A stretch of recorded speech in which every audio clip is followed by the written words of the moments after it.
জয়পুরহাটের পাঁচবিবিতে তারুণ্যের উৎসব ২০২৫ উপলক্ষে উপজেলা দিবস ও উন্নয়ন মেলার আয়োজন করা হয়েছে। বুধবার সকালে ধরঞ্জি ইউনিয়ন পরিষদ প্রাঙ্গণে ক্রীড়া সাংস্কৃতিক অনুষ্ঠান, ম্যারাথন, সাইকেল র্যালি ও গুণীজন সংবর্ধনার মধ্য দিয়ে দিনব্যাপী এই উৎসব অনুষ্ঠিত হয়। বিস্তারিত দেখুন আব্দুল কাইয়ুমের প্রতিবেদনে। জয়পুরহাটের পাঁচবিবি উপজেলায় তারুণ্যের অংশগ্রহণে উৎসবমুখর পরিবেশে অনুষ্ঠিত হয়েছে তারুণ্যের উৎসব ২০২৫ উপলক্ষে উপজেলা দিবস ও উন্নয়ন মেলা। বুধবার সকালে সীমান্তবর্তী ধরঞ্জি ইউনিয়ন পরিষদ প্রাঙ্গণে এই আয়োজনের সূচনা হয়। অনুষ্ঠান সূচির মধ্যে ছিল বার্ষিক ক্রীড়া ও সাংস্কৃতিক প্রতিযোগিতা, ম্যারাথন দৌড়, সাইকেল র্যালি এবং পুরস্কার বিতরণ।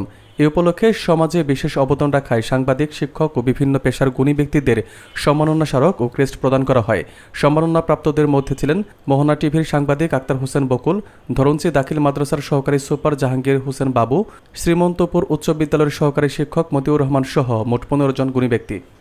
জয়পুরহাটের স্বনামধন্য উন্নয়ন সংস্থা জাকুশ ফাউন্ডেশনের উদ্যোগে আয়োজিত এই অনুষ্ঠানে প্রধান অতিথি হিসেবে উপস্থিত ছিলেন সংস্থার উপনির্বাহী পরিচালক মোহাম্মদ আবুল বাশার। এছাড়া অনুষ্ঠানে জাকুশ ফাউন্ডেশনের পরিচালক মোহাম্মদ রফিকুল ইসলাম বাদশাহ, সহকারী পরিচালক মোহাম্মদ শামসুল আলম, ধরঞ্জি ইউনিয়ন পরিষদের চেয়ারম্যান মোহাম্মদ আনোয়ারুল ইসলাম চৌধুরী, উপজেলা সমন্বয়কারী শ্রী গঙ্গেশচন্দ্র রায় ও সহকারী সমন্বয়কারী মোহাম্মদ মনসুর আলী সহ বিভিন্ন শিক্ষা প্রতিষ্ঠানের প্রধান, শিক্ষক, শিক্ষার্থী ও অভিভাবকরা উপস্থিত ছিলেন। আয়োজকরা জানান, তারুণ্যের মেধা ও সৃজনশীলতা বিকাশে এমন আয়োজন ভবিষ্যতেও অব্যাহত থাকবে। বিভিন্ন অনুষ্ঠানের মাধ্যমে মোবাইল থেকে দূরে রাখার জন্য এই আনুষ্ঠানিক এই ক্রীড়া সংস্কৃতি এইসব অনুষ্ঠান। তার কারণ যে আমরা মোবাইলটা একটু বাদ দিয়ে খাতা কলম হাতে ধরে আমরা পড়াশোনা করব, এটাই আমাদের হওয়া উচিত। আমরা কি হয়েছে, আমাদের বাচ্চারা যদি মোবাইল না পেলে ভাত খায় না, আমাদের বাচ্চারা মোবাইল হাতে না পেলে ঘুমায় না। এটার ব্যাপারে আমাদের খুব মনোযোগ সহকারে দৃষ্টি দেওয়া উচিত।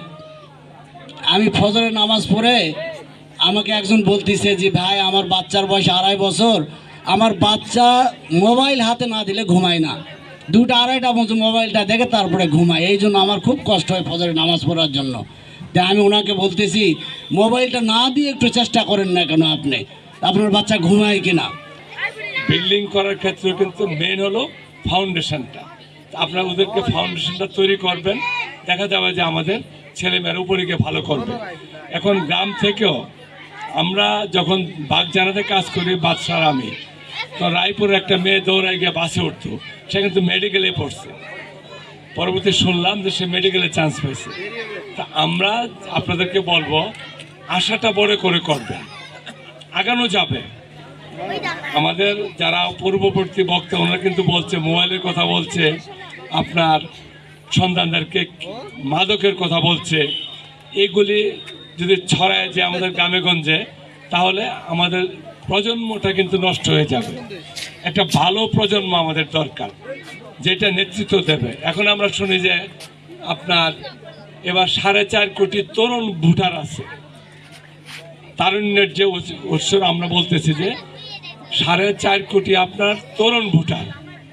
তরুণ বলতে আমরা বুঝি 18 থেকে, যেটা আমরা 25, 26, 27, 28 বছর। এই তরুণ ভোটার আছে 4.5 কোটি, 12 কোটির মধ্যে।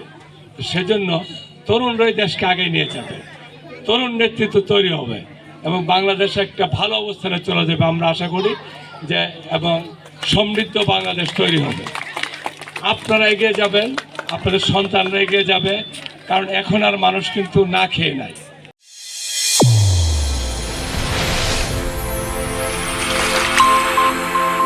চ্যানেল A1 হৃদয়ের স্পন্দন।